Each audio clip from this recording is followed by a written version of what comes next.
Azatlyk radiosynyň Türkmenistandaky bar bolan meseleleri barada ençeme tapgar interview beren 73 ýaşly Agajyma Bayramow da 6 ýyl türme tutulugyna hökm edildi we onuň 2 ýylyny owadan depe türmesinde geçirdi. Bu barada Türkmenistanyň Kronik nesiri jurnalist Sultan Açylowanyň maglumatlaryna talgalanyp 27-nji maýda habar berdi. 1949-njy ýylda doğulan Mar welaýatynyň Serhidabad etrawynyň ýaşaýjysy 2015-nji ýylda azatlygy dürli temalar, Sultanda işsizlik, raýatlaryň arza şikaýetleriniň diňlenmeýändigi, okuwy girme üçin para sorulýandygy, transport kynçylyklary barada ençeme interwýu beripdi. Emma olaryň hiç birinde söhbetleşmediň familiýasy görkezilmän ol Elmydamyda Agajyma daýy ady bilen çykyş edipdi. Ol 2016-njy ýylyň martynda beren interwýularynyň birinde azatlıkdaky çykyşlaryndan soň yerli owa ýaşulularynyň garaşsyz habar telewizioninde çykyş etmezlik barada öz üstüne maslagy töwerler bilen gelendigini hem aýdypdy. O meňem şu çykyşym Azatlyk radiosyna goýberlen soň ýaşap oturan ýerimiň geňeşiň başlygy dile arçyn bir 3-4 sany ýaşulyny alyp geldi öýmede owaň Avreli ýaşullary bar, onuň etrawyň imamy bar. Solara geldi men öýmede ondan soň goýa aýsaň diýip töwerler diýeni aýtdylar. Sol ýylyň noýabrynda Azatlyk Bayramowyň odolka habarçymyz Sultan Açylow bilen aragatynsygy ýitirendigi barada hem habar beripdi. 2016-njy ýylyň 25-nji iýunynda Bayramow Açylowa jaň edip özüniň onuň bilen duşup interwýu bermek üçin Aşgabatda barjakdygyny aýtdy da ol soňu bilen gelmeýär. Sondan soň onuň mobil telefon belgisi hem üçürilýär. Aradan bir näçe wagt geçen soň Açylow öz tanışlary arkaly Bayramowyň ýolukçy otosyndan düşürilip tutuk edilendigini bilip galýar. Türkmenistanyň Kronik nesiriniň soňky maglumatlaryna görä, Bayramowyň Aşgabatda uramaly gününiň öň ýany onuň öýüne näme tanys 2 aýal we bir erkek kişi gelýär we mihman ýerleriniň ýokdugyny aýdyp onuň öýünde galmagy soraýarlar. Bayramow olary öýüne goýberenden soň giýje aýal maskalarynyň biri gowuk turýar we hamaly sol wagtky 67 ýaşly Bayramowyň özüni jinsy zorlamagy finansandygyny öňe sürýär. Mundan soň ol denanyň ardasy esasynda Bayramow türme hökm edilýär. Adam hukuklaryny berkçäklendirmekde tanqidlenýän Türkmen hökümeti garaşsyz habar nesirleri bilen hyzmatdaşlyk taklaýanlary dowamly basys edip, hukuk toporlarynyň belleýsi ýaly toslama aýplamalaryň esasynda olary türme tutuglygyna hem hökm edýär. Azatlyň daşawy sebitindäki öňki habarçysy Hudaýberdi Allasow 2017-nji ýylda nas satmak aýplamasy bilen tutuk edilen bolsa, Balkan welaýatyndaky öňki habarçysy Tapar Mehmet Nefesguliýew hamaly ýanynda nesili derman tapylandygy üçin galplaşdyrylan aýplama esasynda 3 ýyl türmede saklandy. Häkimetleriň bu çäherleri garaşsyz jurnalistleriň bir näçesiniň daşary ýurtlary bozgunlygy çykmagyna getirse, ýene bir näçesiniň öz işlerini betitmegine alyp geldi. Halkary guramalarynyň hasabatlarynda Türkmen hökümeti resmi siýasaty tanqidi gözde garayan jurnalistleri izarlamakda we ýanamakda, gözekçilikde saklamakda, telefonlaryny barlamakda, siýasatlaryny çäklendirmekde, şeýle-de raýat jurnalistlerine hem izigderli azar bermekde tanqidlenýär. Türkmenistanyň prezidenti Serdar Berdimuhammedow suw hojalygy baradaky döwlet komitetiniň başlygy Güýdügeldi Baýjanowa berkäňç oglan etdi. Bu barada TDH habar berýär. Bu karar suw resmiýetiniň wezipe borçlaryny talablaýyk ýerine ýetirmän, Daşawut welaýatyna suw üpçünçiligini gowlandyrmak, suw serişlerini tygyşytly peýdalanmak, goşmaçy gorlary döretmek we pudogyň deskalaryny netijeli ulanmak boýunça alınıp barlayan işleri gödäwçiligi goşadan üçin ýerip esaslandyryldy. Suw hojalygy baradaky döwlet komitetiniň başlygyna berilen berkäňç prezident Berdimuhammedowyň Daşawut welaýatyna amala asýan saparynyň dowamyny geçiren göçme hökümet mejlisinde oglan edildi. Döwlet mediasyna görä prezident 26-njy maýda ýurdun Demirgazyk welaýatyna saparda boldy. Suw hojalygy baradaky döwlet komitetiniň başlygyna berilen berkäňç ýurtda suw üpçünçiliginiň ýawgorly ýagdaýy bilen bagly aladalaryň dowam edýän wagtyna gabat geldi. Türkmen daýhanlary ýurtda ýyllar boýy ýergiderli yaramazlaşan suw üpçünçiliginden şikaýet edip gelýärler. Türkmenistanyň esas suw çeşmeleriniň biri öz göz başyna Hinduş dağlarynyň alyp gaýdan am derýa bolup soňky aýlarda Azatlyk radiosynyň habarçylary derýanyň suwunyň ymykly çekilendigini habar berdiler. Lewan welaýatynyň ençeme ýaşaýjylary apreliň ahyryna Azatlyk radiosynyň habarçylary bilen söhbetleşlikde derýanyň suwunyň çekilmegini özleriniň alada bilen sinedýänliklerini gurrun berdiler. Am derýada suw az, derýanyň akymy peseldi. Ol bir akaba ýaly akyar diýip lebaply ýaşaýjy Azatlyk radiosynyň habarçysyna gurrun berýär. 26-njy maýda Azatlyk radiosynyň habarçylary ekrançylyk suwlarynyň ýetmeýçiligi derarly bu ýyl ýurdun sebitlerini, gökbakça ekinleriniň bahalarynyň geçen bilen deňeşdirilenini hassa gymmatlanyny habar berdi. Türkmenistana döwlet tawsyrgy esasyna her ýyl 100 hektara gowy çekilýär.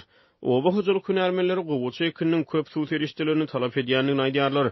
Suw we oba hojalyk hünärmenlerine görä Türkmenistanyň hökümeti ýurtda suw üçinçiliginiň ýagdaýyny gowlandyrmak we suw serişdelerinden tawşetli peýdalanmak babatda anyk çäreleri durmuşa geçirip bilmeýär. Ýöne bilermenlere görä ekrançylyk suwlarynyň üçinçiligi bilen bagly problemalar diňe bir Türkmenistana däleýsem tutuş Merkez Aziýa Sewitiniň geljegine wehim talýar. Birleşen Milletler Uramasının adyk we oba hojalyk boýunça edarasy geçen ýyl çap eden hasabatyna Türkmenistanyň suw resurslaryna agram düşýändigini duýdurdy.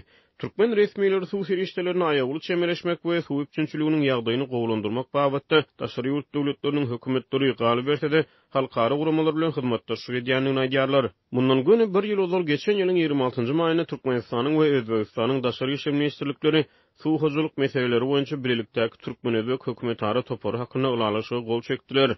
Daşawda geçirilen göçme hökümet meclisine vice-premier daşary işler ministri Raşid Meredow daşary ýurtly hyzmatdaşlar bilen aral meselesi boýunça hyzmatdaşlygyny ösdürmek boýunça görülen çäreler barada hem hasabat berdi. Galyp berse-de Türkmenistanyň suw üçinçiliginiň ýagdaýy bilen baglylykda ýerli kärenişler uzak ýyllaryň dowamyna gyrmançylardan dolan ýaplaryň we kanallarynyň arassalanmaýanlygy sebäpli hem ekrançylyk suwlarynyň üçinçiliginiň bökdelýändigini aýdyp gelýärler.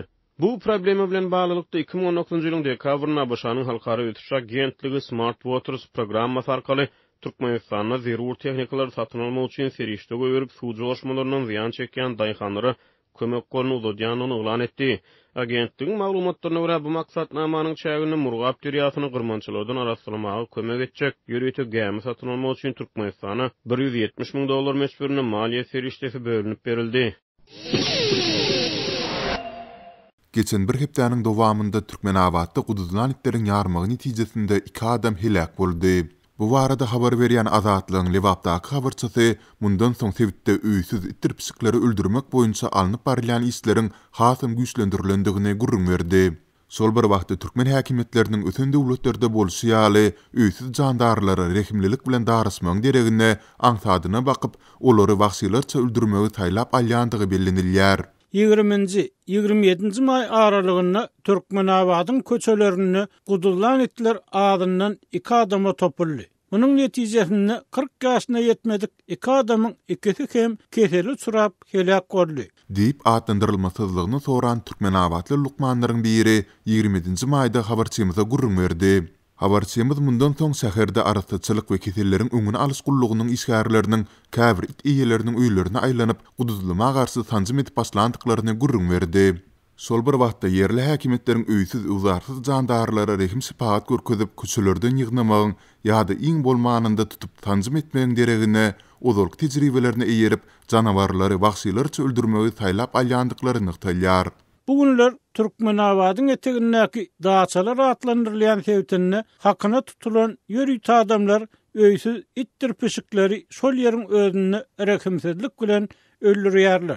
Bundan başga-da eýem zaýalanan etleriň içine zäher goşup şäheriň zil-zil gutularynyň golaýyna taşlaýarlar. Bir günden soň şol ýerlerde itmaslyklary peýda bolýar. Diýip ýerli ýaşaýjylaryň biri gurrun berdi. Şahsiýetini aýan etmezligini soran 50 ýaşlaryndaky bilim işgäri çağlaryň tomusky din salys möhsümine golaý mümkin hupy döredip biljek öýsüz jandarlaryň köçelerden ýygnalmalydygyny, emma ittir psikleri aňsadyna bakyp ýyl ortalaýyn gyrmagyň deregine ösen ýurtlarda ulanýan tejribeleri baş guşmagyň has göwnüjay boljakdygyny aýtdy. Adam hukuklaryny berktepelemekde tanqidlenýän Türkmenistan hökümetiniň öýsüz ittir psikleri gyrmak boýunça alyp barýan kampaniýasynyň arasynda dünýäniň öten döwletleri bu janawarlary goramak boýunça kanunçylyk derejesinde tagalla edýärler. Mysal üçin Türkiýanyň oba hojalyk we tokoýlar boýunça ministrliginiň aprelde beren maglumatyna görä, soňky 18 aýyň dowamynda ýurtda 2 milliona golaý öýsüz jandarlary sanjym urulypdyr. 1,18 milliona golaý tohumsuzlandyrylypdyr. Selede 460 miňe ýakyny baş binalara ýerleşdirilipdir. Mundan başga-da Türk hökümeti öýsüz jandarlary goramak boýunça pul teristelerini göýbermek bilen geçen ýyl haýwanlary goramak boýunça ýürüýte kanuny kabul etdi. Oňa laýyklykda 75 miň ýylatly ýerlerde suýlyň aýagyna çelini we 25 miň 27 miň ýylatly tebitlerde 2024-nji ýylyň ahyryna çelini hukmany ýagdaýda öýsüz haýwanlar üçin baş bina gurulmaly. Seýledi ila tany bu gürküdüjilerden az bolan regionlar öýtüt haýwanlary iň ýakyn sebitdäki baspena ekitmäge borçlandyrylýar. Türkmen häkimetleri indi ensemil bäri Türkmen paýtagtyny we ýurdun sebitlerini itlerden we pisiklerden arasalamak işlerini geçirýärler.